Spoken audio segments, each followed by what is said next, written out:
मेरे प्यारे विद्यार्थियों, आपका सहयोगी मिस्टर सत्यम वत्स आज सॉल्यूशन चैप्टर के सबसे अंतिम वीडियो पे हम लोग पहुंच चुके हैं। हम इस वीडियो को सिंगल शॉट में भी बना सकते थे, लेकिन थोड़ा एनसीईआरटी का लाइन बाय लाइन कवर करने की कोशिश में थोड़ा ये वीडियो लंबा हो गया।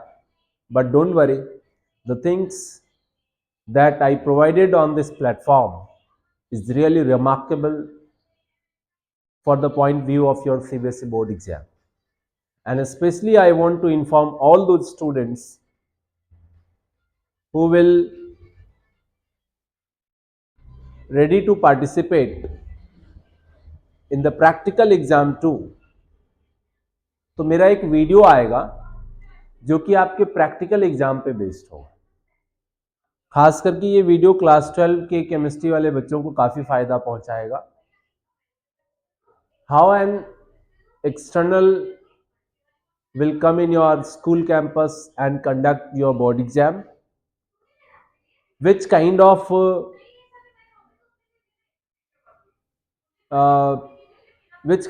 your practical copy is to be designed and which kind of questions they will ask from you. So my dear student, इतना ही नहीं, मैं जो नेक्स्ट वीडियो आपका लेकर आऊँगा वो ऑफकोर्स आपके चैप्टर से भी रिलेटेड होगा, लेकिन मैं प्रैक्टिकल एग्जाम वाले वीडियोस को भी मैं अब लाना शुरू करूँगा, और जिसमें कि आपके प्रैक्टिकल एग्जाम केमिस्ट्री प्रैक्टिकल्स का जो सिलेबस है उसके मद्देनज़र देखते हुए वो वीडियो मैं आपके सामने प्रस्तुत करूँगा। तो इस चैप्टर को का जो अंतिम भाग है उसको बिना समय व्यर्थ किए हुए स्टार्ट करते हैं। क्या क्या कवर होगा इस वीडियो में? आइडियल नॉन आइडियल सॉल्यूशन के बारे में बात करेंगे, आइडियल नॉन आइडियल सॉल्यूशन के बारे में बात करेंगे हम लोग कॉलिगेटिव प्रॉपर्टीज के बारे में। Just wait.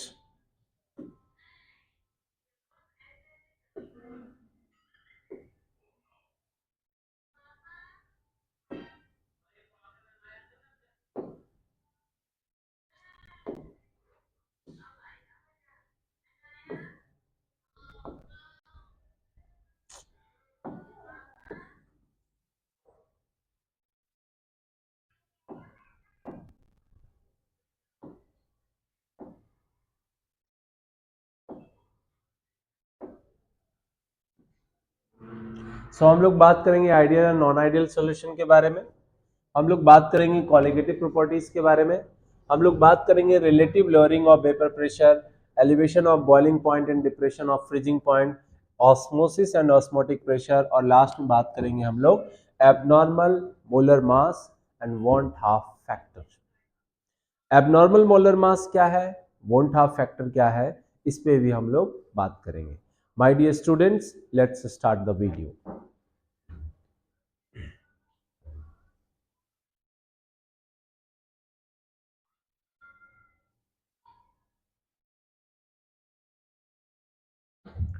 जो सबसे पहला सवाल है, what is ideal solution? Ideal solution हम किसको कहेंगे? तो जब भी हमारे मन में आइडियल की बात आती है हम सुपरलेटिव डिग्री पे पहुंच जाते हैं। इंग्लिश में आपने पढ़ा होगा कंपैरेटिव, सुपरलेटिव। सुपरलेटिव मतलब जो सबसे अच्छा हो, यानी आइडियल सॉल्यूशन। मैंने पिछले क्लास में आपको रॉल्स लॉ के बारे में पढ़ाया था। तो जो रॉल्स लॉ को ओबे करता हो, जिसका हीट एंथैल्पी में कोई बदलाव नहीं हुआ हो, मींस कि जब आप किसी सॉल्यूशन को बनाने के दरमियान में यदि आप किसी सॉल्यूट को मिलाए हैं तो उस दौरान किसी भी प्रकार का ना ही हीट उसको चाहिए मिलने के लिए, और ना ही मिलने के बाद वो किसी प्रकार का हीट रिलीज किया हो, यानी जितना पहले हीट एनर्जी था अभी भी उतना ही है, सॉल्यूशन बनने के बाद भी हीट एनर्जी उतना ही है। डेल्टा एच का मान 0 होना चाहिए, डेल्टा वी का भी मान 0 होना चाहिए, और साथ ही साथ मान लीजिए कि हम लोग जो हमारा सॉल्वेंट है, सॉल्वेंट और जो हमारा सॉल्यूट है, सॉल्यूट को हम ए मान रहे हैं और सॉल्वेंट को बी मान रहे हैं, तो जो force of attraction solute solute particle के बीच में है लगभग उतना ही force of attraction solvent solvent particle के बीच में है। जब इन दोनों को आप मिला दिए तो भी फोर्स ऑफ अट्रैक्शन उसी के आसपास होना चाहिए और तभी आप उस सॉल्यूशन को आइडियल सॉल्यूशन का नाम देते हैं। यानी कि आइडियल वो तभी हो सकता है जब वो रॉल्स लॉ को फॉलो करे, डेल्टा एच का मान 0 के बराबर हो, डेल्टा वी का मान 0 के बराबर हो और साथ ही साथ force of attraction between A and B B is exactly equal to the force of attraction between A and B. यानी सोल्यूट सॉल्वेंट के बीच में जो फोर्स लग रहा है वो सोल्यूट सोल्यूट या सॉल्वेंट सॉल्वेंट के बीच वाले फोर्स के बराबर हो। So these are the properties of ideal solution. What is non ideal solution? So whenever we talk about non ideal, अच्छा अब आप ये समझिए कि आइडियल नॉन आइडियल का फंडा आया कहाँ से। आइडियल नॉन आइडियल का फंडा आया, याद कीजिए जब हम रॉल्स लॉ का सबसे लास्ट वीडियो का जो सबसे लास्ट पोर्शन होगा सेकेंड पार्ट में, वहां मैंने बताया कि एक वोलाटाइल लिक्विड में आप एक किसी सॉल्यूट को सॉलिड सॉल्यूट को मर्ज कर रहे हैं, तो आपने क्या देखा कि जब वोलाटाइल लिक्विड को किसी सॉलिड सॉल्यूट में आपने मर्ज किया तो उसका वेपर प्रेशर कम हो गया था। वहीं से बात आई कि जितना एक्चुअल में उसका वेपर प्रेशर प्योर फॉर्म में था उससे कम हो गया। वहीं से आइडिया आया कि चलो देखते हैं कि कौन रॉल्स लॉ को फॉलो करता है और कौन रॉल्स लॉ को फॉलो नहीं करता है। रॉल्स लॉ क्या कहते थे? उनके अकॉर्डिंग कि partial pressure of each component is directly proportional to the molar fraction of each component. So उसी के आधार पे नॉन आइडियल आता है। तो नॉन आइडियल सॉल्यूशन हम उसको बोलेंगे जो रॉल्स लॉ को ओबे नहीं करता हो, डेल्टा एच का वैल्यू ग्रेटर देन या स्मॉलर देन द जीरो हो, डेल्टा वी का वैल्यू ग्रेटर देन या स्मॉलर देन द जीरो हो, then these are the situations of non ideal solution. इसके अलावा force of attraction of A या force of attraction of B B is not equal to force of attraction of A and B. So these are all three situations which shows that which one is ideal and which one is non-ideal. Now let us come to the examples, which one is ideal solution and which ones are non-ideal solution. So अगर हम example की बात करें तो ideal solution में n-हेप्टेन and n-हेक्सेन, n का मतलब है यहाँ पे नॉर्मल का जो सॉल्यूशन होगा उसी को हम लोग आइडियल सॉल्यूशन का नाम देंगे। Benzene and toluene, benzene and toluene, इन दोनों का जो सॉल्यूशन होगा ये भी आइडियल सॉल्यूशन होगा। लेकिन वहीं पे यदि हम लोग बात करेंगे क्लोरोफॉर्म एंड एसीटोन का, क्लोरोफॉर्म हो गया मान लीजिए CCl3,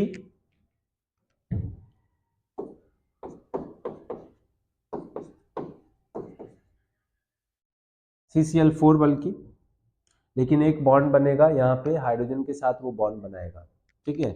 CCl3H भी लिख सकते हैं, कोई दिक्कत नहीं उससे। एंड आपका रहेगा एसीटोन, यानी कि C double bond O CH3 CH3। तो chloroform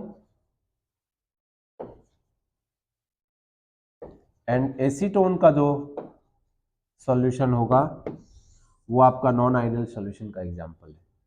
now let us come to the types of non ideal solution. जब हम आइडियल नॉन आइडियल मैंने बता दिया, वही है आइडियल सॉल्यूशन का, यहाँ पे एग्जांपल देने के लिए स्लाइड्स बनाए हुए थे, कोई बात नहीं। जब हम नॉन आइडियल सॉल्यूशन के बारे में बात करेंगे तो हम लोग बात करेंगे नॉन आइडियल सॉल्यूशन के टाइप्स के ऊपर, positive deviation and negative deviation. तो जब हम पॉजिटिव डेविएशन क्यों होता है वो जानते हैं पहले। पॉजिटिव डेविएशन तभी काउज होगा जब किसी सॉल्यूशन का जो वेपर प्रेशर आपने कैलकुलेट किया वो रॉल्स लॉ के अकॉर्डिंग जो कैलकुलेटेड वैल्यू है उससे ज्यादा आ जाए। ग्रेटर देन, और यदि रॉल्स लॉ से कैलकुलेटेड वैल्यू का मान कम आ जाए तो उस केस में नेगेटिव डेविएशन होता है। कैलकुलेटेड मत बोलिए इसको बल्कि एक्सपेरिमेंटेड बोलिए, कि रॉल्स लॉ के अकॉर्डिंग जितना कैलकुलेटेड वैल्यू आना चाहिए, एक्चुअल में जब एक्सपेरिमेंट हुआ तो एक्सपेरिमेंटेड वैल्यू का मान, यानी कि एक्सपेरिमेंट के आधार पर जो वेपर प्रेशर हम कैलकुलेट किए उसका मान ज्यादा आ रहा है रॉल्स लॉ से, तो पॉजिटिव डेविएशन होगा, और यदि रॉल्स लॉ से उसका मान कम आ रहा है तो नेगेटिव डेविएशन कहलाएगा। ऐसा क्यों होता है पॉजिटिव डेविएशन और नेगेटिव डेविएशन? ऐसा इसलिए होता है क्योंकि एक्चुअली में जब आप किसी सॉल्यूट को डालते हैं तो उसका जो वेपर प्रेशर है वो सिर्फ उसकी सॉल्युबिलिटी पे डिपेंड नहीं करता है, बल्कि वो इस बात पे भी डिपेंड करता है कि उसके अंदर के जो केमिकल बॉन्डिंग्स हैं वो कैसे हैं, बॉन्ड एनर्जी कैसा है, बॉन्ड लेंथ कैसा है, डायपोल मोमेंट है कि नहीं है, और इसके अलावा क्या इंटरमॉलिक्यूलर हाइड्रोजन बॉन्डिंग भी बना रहा है क्या, या इंट्रामॉलिक्यूलर हाइड्रोजन बॉन्डिंग बना रहा है क्या। तो हाइड्रोजन बॉन्डिंग कई बार दो मॉलिक्यूल्स हाइड्रोकार्बन्स के अगर कोई मॉलिक्यूल्स हैं और आपने उसको मिक्स किया तो कई बार क्या होता है कि इंटरमॉलिक्यूलर हाइड्रोजन बॉन्डिंग के कारण भी रॉल्स लॉ तो अपने डेटा के आधार पे उसके मोल फ्रैक्शन के आधार पे वो कैलकुलेशन है, लेकिन अब अंदर में वो कोई नया बॉन्ड बना ले, कोई ज्यादा अमाउंट ऑफ एनर्जी रिलीज कर दे, तो वो तो रॉल्स लॉ बेचारे उसको नहीं लिए हैं। इसीलिए एक्सपेरिमेंटेड वैल्यू का डेटा अगर फर्क पड़ने लगता है तो पॉजिटिव और नेगेटिव डेविएशंस की हम बात करने लगते हैं। आते हैं नेक्स्ट टॉपिक पे।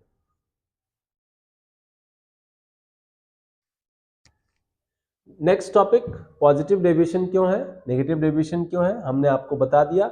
इस ग्राफ के माध्यम से भी मैंने आपको समझा दिया कि ग्राफ में देखिएगा कि जो डॉटेड लाइन है वो रॉल्स लॉ का वैल्यू है, और जो एक्चुअल में एक्सपेरिमेंटेड वैल्यू आया उसको हम लोग कर्व से रिप्रेजेंट किए हैं।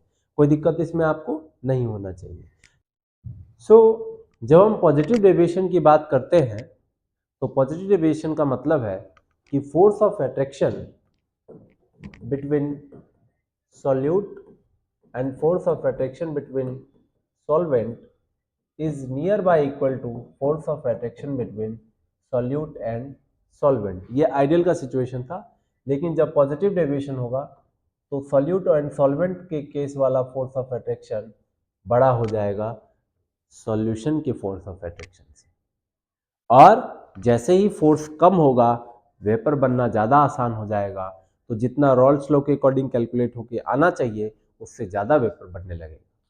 फॉर एग्जांपल, तो कार्बन डाइऑक्साइड एंड एसीटोन,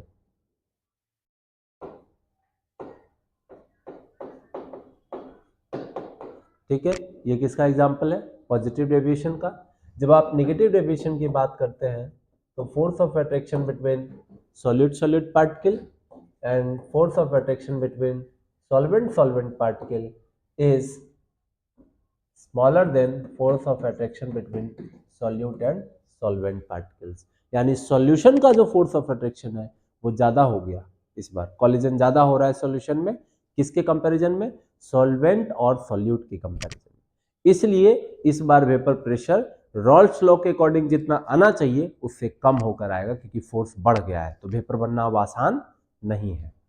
इसलिए मेरे प्यारे बच्चों, इसके यदि हम एग्जाम्पल की बात करें तो यहां पे भी आप एसीटोन ले सकते हैं एंड आप क्लोरोफॉर्म ले सकते हैं। तो ये दोनों ही एग्जाम्पल, दोनों ही क्या, बल्कि ये सॉल्यूशन नेगेटिव डेविएशन शो करेगा, बल्कि ये वाला सॉल्यूशन पॉजिटिव डेविएशन को शो करेगा। So may I hope you will understood how a positive and negative deviation shows, and the graph is also to be in front of you। ये जो dotted line है ये Rawls law का value को show कर रहा है, और जो कर्व लाइन है वो एक्चुअल में कैलकुलेटेड वैल्यू है पी टोटल का, partial pressure of solute and partial pressure of solvent. ठीक वैसे यहाँ पे भी आपको देखने को मिल रहा है। Okay, so now let us come to the next slide.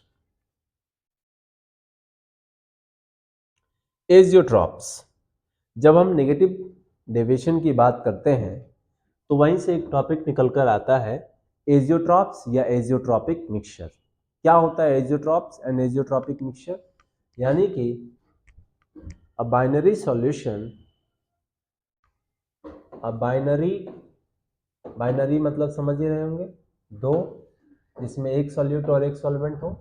A binary solution which has same composition, composition का मतलब कि कौन कितना परसेंट मौजूद है, which has same composition in liquid and vapor form, in liquid and vapor form at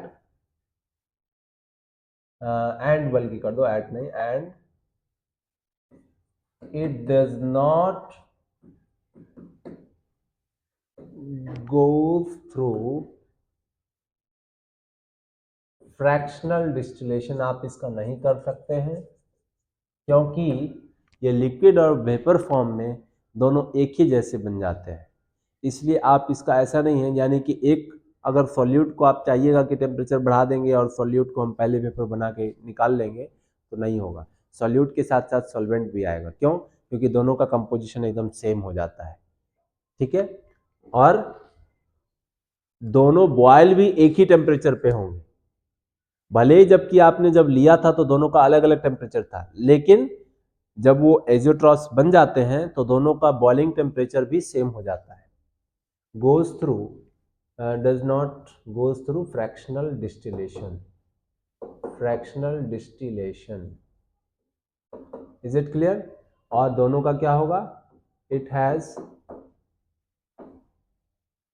same boiling point, दोनों का boiling point भी सेम हो जाएगा। जैसे कि मान लीजिए कि हम एक बीकर में थोड़ा बहुत पानी लिए और उसमें ये जो छोटा छोटा जो आपको दिख रहा है ये अल्कोहल है, ये सब अल्कोहल है, छोटा छोटा बिंदु वाला क्या है, सब अल्कोहल है।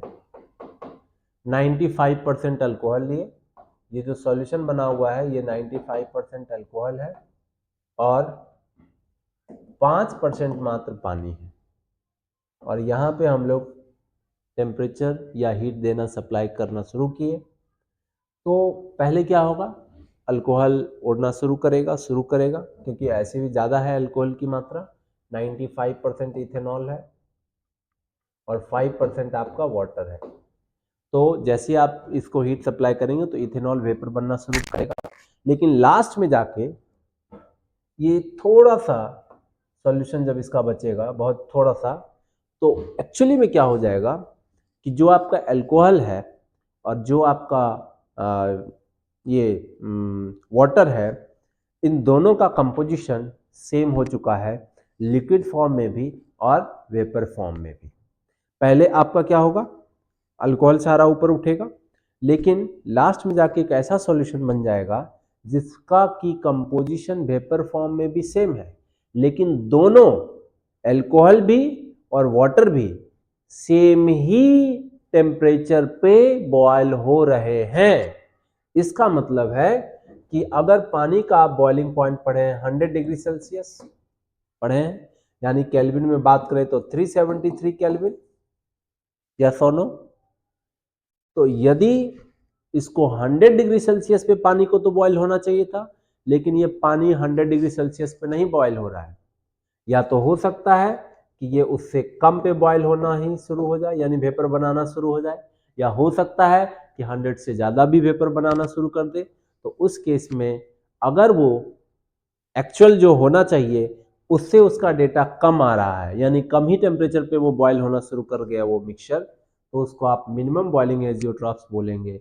लेकिन यदि उससे ज़्यादा बॉइलिंग पॉइंट उसका बढ़ गया तो उसको आप मैक्सिमम बॉइलिंग पॉइंट एजियोट्रॉप्स बोलेंगे। May I hope you will understood about azeotrophs and its type. So now let us come to the next slide, which is about the colligative properties. Wait one second. Which is about the colligative properties. So the first question is, what is colligative property? So colligative property की जब हम बात करते हैं, the properties of a solution, the properties of a solution which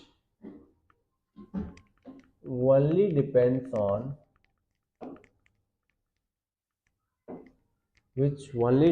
on number of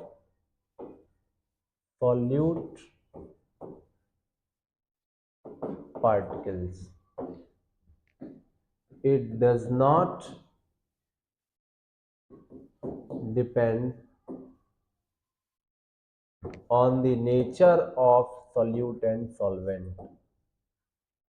On the nature of solute and solvent.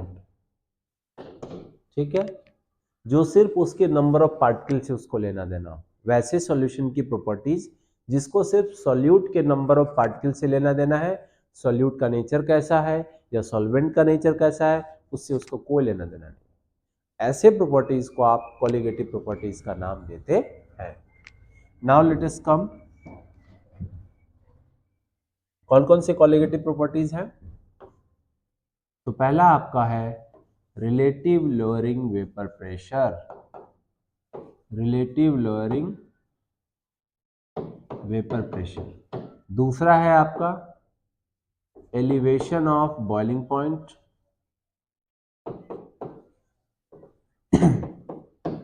तीसरा है आपका depression of freezing point, depression of freezing point, और चौथा आपका है ऑस्मोसिस एंड ऑस्मोटिक प्रेशर। ये चारों आपके कॉलिगेटिव प्रॉपर्टीज हैं। बारी बारी से जल्दी जल्दी से तीनों पे बात करेंगे, चारों पे। जैसे हम लोग सबसे पहले colligative properties relative lowering vapour pressure की बात करते हैं, इसका मतलब है कि जैसे हम किसी सॉल्वेंट के अंदर में किसी सॉल्यूट को मिलाते हैं, उस केस में जो सॉल्वेंट का वेपर प्रेशर होता है प्योर फॉर्म में, उसको हम पी नोट से रिप्रेजेंट करते हैं। हमने पहले भी सॉल्युबिलिटी के दौरान आपको बता चुका हूं। सॉल्यूट मिलाने के बाद उसका वेपर प्रेशर बढ़ या घट जाता है, यह हमने अलग अलग सिचुएशंस में देखा। लेकिन कितने से वो बढ़ रहा है या घट रहा है, इसी को हम लोग रिलेटिव लोअरिंग, और घटता ही है, बल्कि बढ़ता नहीं है, घटता ही है जनरली। तो कितने से वो घटा, इसी को हम लोग बोल रहे हैं रिलेटिव लोअरिंग वेपर प्रेशर। यानी कि जब हम इसके डेरिवेशन की बात करते हैं तो हम लोग ये समझते हैं चेंज इन प्रेशर। तो मान लीजिए कि प्योर फॉर्म में वो पी नोट था, और जब आप उसको मिलाए, दोनों को जब मिला लिए, तब उसका वेपर प्रेशर कुछ भी मान लीजिए कि P1 है, ठीक है, और सॉल्यूट का जो वेपर प्रेशर है वो P2 है। तो जब आप P1 को निकालते हैं, P1 के लिए, तो P1 के लिए क्या लिखेंगे? P नोड 1 इंटू x1, और P2 को जब आप निकालेंगे तो क्या लिखेंगे? P नोड 2 इंटू x2 लिखेंगे। लेकिन हमको निकालना है रिलेटिव लोअरिंग वेपर प्रेशर, यानी कि हम कहेंगे कितने से बदलाव हुआ उसको। तो आप याद कीजिए रॉल्स लॉ के अकॉर्डिंग, पी टोटल का जब आप फॉर्मूला निकाले थे तो क्या निकाले थे? P nought 1 plus P nought 2 minus P nought 1 into x2, ये टोटल वेपर प्रेशर निकाले थे हम लोग रॉल्स लॉ के अकॉर्डिंग। याद कीजिए कि यहाँ पे तो हम चेंज इन वेपर प्रेशर निकालेंगे। तो अगर हमारा सॉल्यूट मान लीजिए कि ये सॉलिड है, तो ये तो नहीं होगा, वेपर प्रेशर नहीं बना पाएगा। तो इसको आप चेंज ही करके मान के चलिए, हटाइए इसको, तो आपके पास बच क्या गया? P1, यानी चेंज इन वेपर प्रेशर को किससे रिप्रेजेंट करेंगे? Delta P, that is equals to pure form का जो वेपर प्रेशर होगा वो सबसे ज्यादा होगा, यानी कि पी नोड माइनस पी, ये कहलाएगा चेंज इन क्या, चेंज इन वेपर प्रेशर या रिलेटिव लोअरिंग वेपर प्रेशर। तो जब आप रिलेटिव निकालेंगे तो आप ये कह सकते हैं कि delta P upon P is equals to P nought minus P upon P, and ये आप डेल्टा पी का जो मान आप निकालेंगे that is equals to N2 by N1 plus N2। अब N2 और N1 का आपको मालूम है कि हमने मोल फ्रैक्शन वहां रखा है, तो N2 क्या है आपका number of moles of solvent, और N1 क्या है number of moles of solute, तो इससे आप निकाल सकते हैं। So now come to the next colligative property, which is elevation of boiling point। elevation का मतलब क्या होता है, elevation का मतलब होता है increased, यानी बढ़ा हुआ। तो किसी सॉल्वेंट का बॉइलिंग पॉइंट कब बढ़ता है, किसी सॉल्वेंट का बॉइलिंग पॉइंट तभी बढ़ेगा बच्चा लोग जब आप उसमें सॉल्यूट को मिलाएंगे। तो आप यहाँ पे आप देखिए कि आप ऐसे मानिए कि जब कोई सॉल्वेंट किस फॉर्म में था भैया, प्योर फॉर्म में, तो उस समय जो उसका बॉइलिंग पॉइंट था उसको हम टी नोड बी मान लेते हैं, कोई दिक्कत। तो आप यहाँ पे क्या देखें कि टीवी का जो मान है, यानी जब आप वोलेटाइल लिक्विड के अंदर में नॉन वोलेटाइल सॉल्यूट को मिलाए, जिसकी वजह से temperature of boiling point gets increases, यानी टीवी वो वाला टेम्परेचर जब आप सॉल्यूट को मिला चुके हैं। सो कितने से बदलाव हुआ वो निकालने के लिए आप क्या करेंगे, TB minus T nought B, यानी कि अगर हम इसके डेफिनेशन की बात करें तो हम क्या कहेंगे कि elevation of boiling point directly proportional to molarity of the solvent, sorry molarity of the solution.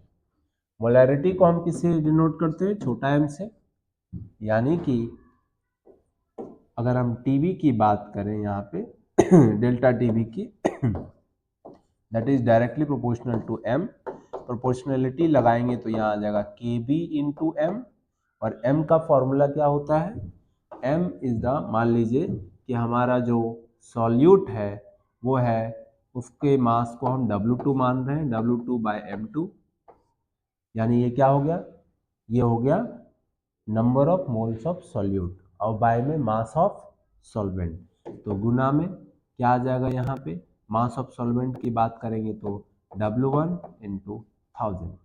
कोई दिक्कत किसी को, माइट बी यू अंडरस्टूड, तो ये 1000 चला जाएगा उधर, तो आप डेल्टा टीबी का ये फॉर्मूला यहाँ से निकाल सकते हैं, के B into 1000 into W2 bye में M2 इंटू W1। अब यहाँ से आप कुछ भी निकाल सकते हैं, अगर आपको टीवी का मान दिया हुआ है, चेंज इन टेम्परेचर दिया हुआ है या एलिवेशन ऑफ टेम्परेचर दिया हुआ है, तो आप यहाँ से M2 भी निकाल सकते हैं। M2 मतलब मास ऑफ सॉल्वेंट भी पता कर सकते हैं अगर नहीं दिया हुआ है तो। केबी भी निकाल सकते हैं, केबी को हम क्या बोलते हैं, केबी को हम बोलते हैं एलिवेशन कांस्टेंट, ठीक है, एलिवेशन मोलर एलिवेशन कांस्टेंट, या फिर इसी का एक और नाम है एब्यूलियोस्कोपिक कांस्टेंट भी इसको कहते हैं, ebullioscopic constant. Now let us come to the next slide, that is depression of freezing point. जैसे अभी आपने एलिवेशन को डिराइव किया, ठीक वैसे इसको भी डिराइव करना है। डिप्रेशन ऑफ फ्रीजिंग पॉइंट यानी कि क्या, इसका मतलब है कि हम लोग बात करेंगे कि टी नोड एफ जो है that is the freezing point of pure volatile solvent, pure volatile solvent. वैसे ही टीएफ क्या हो जाएगा, फ्रीजिंग पॉइंट ऑफ सॉल्वेंट नहीं बल्कि सॉल्यूशन, जब आप उसमें नॉन वोलाटाइल सॉल्यूट मिला दिए तब, तो चेंज इन क्या हो जाएगा, यानी T F is equals to T, delta T F is equals to depressed हुआ है, यानी इस बार क्या हो जाएगा T nought F minus T F, कम हुआ है ना फ्रीजिंग पॉइंट, इसीलिए depression in freezing point, that is this, might be understood. तो डेल्टा टी एफ अगेन वही वाला formula, directly proportional to molarity, तो डेल्टा टी एफ को जब आप निकालेंगे तो यहाँ पे आप लेंगे के एफ, यानी मोलल फ्रीजिंग पॉइंट कांस्टेंट, के एफ इंटू, फिर से वही बात कि क्या था यहाँ पे 1000 इंटू W2 बाय में W1 इंटू M1, M2 ना sorry, so that is the formula of delta T F. ये सेम वैसे ही जैसे आपने उसको निकाला था डेल्टा टीवी को। Now let us come to the next slide, osmosis and osmotic pressure, very important, बहुत ही ज्यादा। ऑस्मोसिस किसको कहते हैं? आप अपने डेली लाइफ में बहुत सारे ऐसे सिचुएशंस है जहाँ पे कि आपको ऑस्मोसिस दिखा होगा, जैसे कि आप मम्मा को अचार सुखाते हुए देखे होंगे, उसमें आप क्या करते हैं, आयोडीन सॉल्यूशन डाल दिए।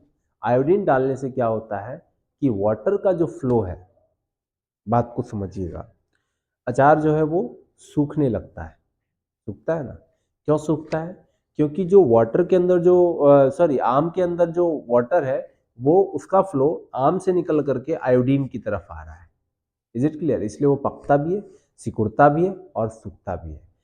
ऑस्मोसिस का जो फ्लो होता है वो हमेशा हायर कंसंट्रेशन से लोअर कंसंट्रेशन की तरफ रहता है, इस बात को आप ध्यान दीजिएगा। जैसे कि देखिए यहाँ पे मान लीजिए कि हमने 2 कंटेनर लिया,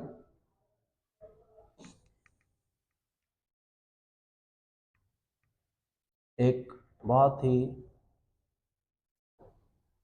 इस तरीके का कंटेनर है, वेट 1 सेकेंड,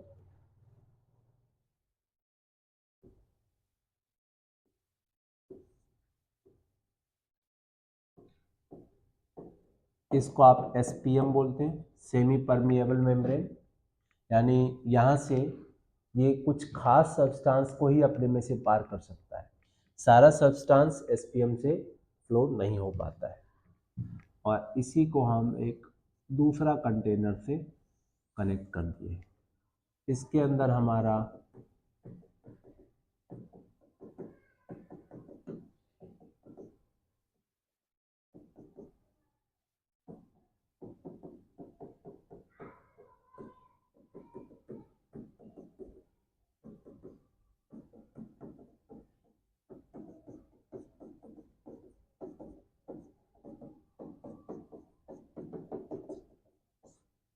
ठीक है, पहला वाला जो है और जो दूसरा वाला कंटेनर है इसमें हमारा प्योर सॉल्वेंट, प्योर सॉल्वेंट, और यहाँ जो आप देख रहे हैं इसमें हमारा सॉल्यूशन है, यानी सॉल्वेंट प्लस सॉल्यूशन दोनों मिला हुआ है, ध्यान से समझिए। तो जो सॉल्वेंट का जो फ्लो होगा वो सॉल्वेंट से निकल करके सॉल्यूशन की तरफ जाएगा, और ये फ्लो तब तक होगा जब तक कि ये डायनेमिक इक्विलिब्रियम में ना पहुंच जाए। डायनेमिक इक्विलिब्रियम का क्या मतलब है यहाँ पे भाई? डायनेमिक इक्विलिब्रियम का मतलब है कि हम ये बात कर रहे हैं कि जब सॉल्वेंट का अमाउंट सॉल्यूशन में भी एंड सॉल्वेंट वाले कंटेनर में भी बराबर हो जाए, उसी को हम बोलेंगे डायनेमिक इक्विलिब्रियम।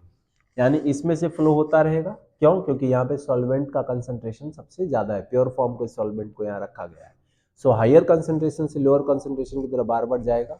ये एसपीएम हमने क्यों लगाया?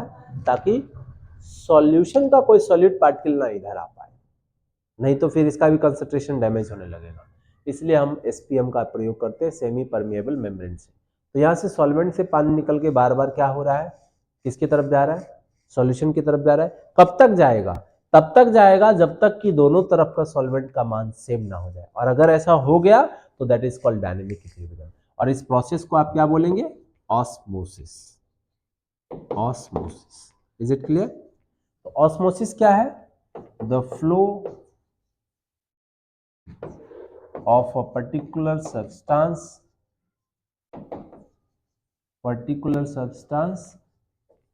लाइक क्या क्या, वाटर, CO2 गैस, कुछ भी इस तरीके का चीज होता है, from higher concentration to lower concentration, from higher concentration to lower concentration, that is called osmosis. अब जरा देखिएगा, एक बात और बताते हैं। अब हम क्या करेंगे कि हमारा प्योर सॉल्वेंट से सॉल्यूशन की तरफ फ्लो जा रहा था, लेकिन हम चाहते हैं कि अब फ्लो रुक जाए, ये जो फ्लो जा रहा है ये रुक जाए। तो उसके लिए हमको प्रेशर लगाना होगा। किसकी तरफ प्रेशर लगाएंगे? प्रेशर हम लगाएंगे सॉल्वेंट की तरफ या सॉल्यूशन की तरफ? प्रेशर हमको लगाना होगा सॉल्यूशन की तरफ। और the amount of pressure which required to stop the osmosis process, that is called osmotic pressure। यानी osmotic pressure क्या होगा? osmotic pressure क्या है? osmotic pressure is the amount of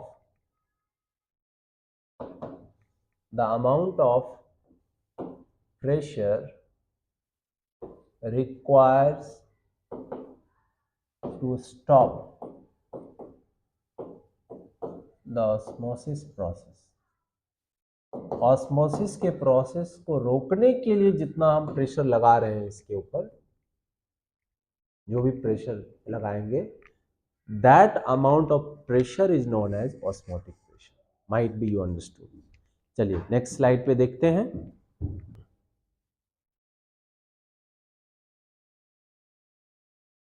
now come to the types of solution as per the osmosis pressure osmosis process. तीन प्रकार के हैं। पहला है आइसोटोनिक। आइसोटोनिक, दूसरा है हाइपोटोनिक, और तीसरा है हाइपरटोनिक। ये तीन प्रकार के सॉल्यूशन होते हैं। किसके आधार पे? ऑस्मोसिस के आधार पे। चलिए देखते हैं क्या है आइसोटोनिक, हाइपरटोनिक और आपका क्या क्या बता दिए हम? आइसोटोनिक, हाइपोटोनिक और हाइपरटोनिक। सॉरी, आइसो का मतलब ये नाम से जहां पे भी आइसो वर्ड आए तो आप समझ लीजिए समानता की बात हो रही है। सिंपल सा बात है। यानी कि आइसोटोनिक सॉल्यूशन हम उसको कहेंगे जिस दो सॉल्यूशन का ऑस्मोटिक प्रेशर सेम हो, दैट इज कॉल्ड आइसोटोनिक। और हाइपरटोनिक या हाइपोटोनिक सेम नहीं होगा, एक या तो कम होगा, यानी कि एक सॉल्यूशन से दूसरा वाला सॉल्यूशन का अगर कंपैरिजन करेंगे तो मान लो कि उसमें एक का ऑस्मोटिक प्रेशर ज़्यादा चाहिए और दूसरे वाले को कम चाहिए, तो जिसको ज़्यादा ऑस्मोटिक प्रेशर चाहिए वो हाइपरटोनिक है और जिसको कम चाहिए वो हाइपोटोनिक है। ये याद रखिए। Reverse osmosis. तो रिवर्स ऑस्मोसिस क्या है? अभी ऑस्मोसिस आप क्या पढ़े? हायर कंसेंट्रेशन से लोअर कंसेंट्रेशन की तरफ फ्लो हो रहा था, यानी कि आपका सॉल्वेंट से मॉलिक्यूल या सब्सटेंस निकल करके सॉल्यूशन की तरफ जा रहा था। रिवर्स में क्या हो जाएगा? उसका उल्टा हो जाएगा। यानी रिवर्स ऑस्मोसिस में क्या होगा कि सॉल्यूशन से सॉल्वेंट वाला पार्टिकल निकल करके सॉल्वेंट की तरफ आ रहा है। और ऐसा कब हो पाएगा? जब आप बहुत ज़्यादा प्रेशर लगा देते हैं सॉल्यूशन की तरफ। तो सवाल ये उठता है कि कितना ज़्यादा लगाएंगे? तो जो आपका ऑस्मोटिक प्रेशर है, ऑस्मोटिक प्रेशर को आप पाई से रिप्रेजेंट करते हैं, याद रखिएगा। तो पाई का फॉर्मूला होता है CRT। यानी ऑस्मोटिक प्रेशर से हम लोग ज़्यादा यदि प्रेशर लगा दिए सॉल्वेंट सॉल्यूशन वाले पार्ट में तो रिवर्स ऑस्मोसिस होने लगता है। चलिए नेक्स्ट जो है आपका एबनॉर्मल मोलर मास और है आपका want half factor. Abnormal molar मास क्या है? एबनॉर्मल मोलर मास है, अभी मैंने आपको बताया था कि रॉल्स लॉ से निकाले तो कुछ और आया, एक्सपेरिमेंटल डेटा कुछ और आया। तो एबनॉर्मल मोलर मास क्या कहता है?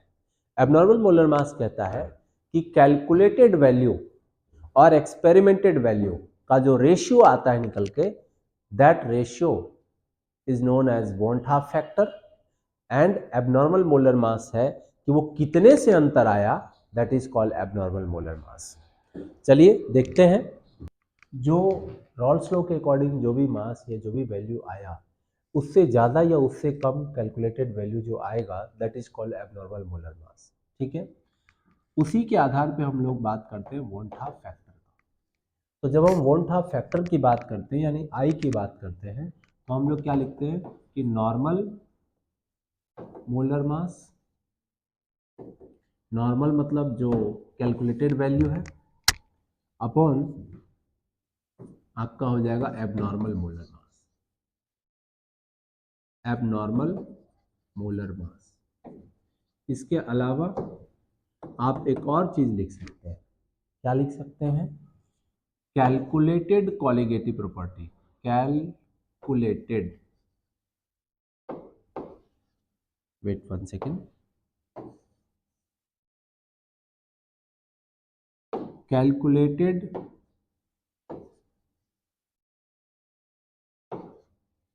Colligative property upon abnormal colligative properties.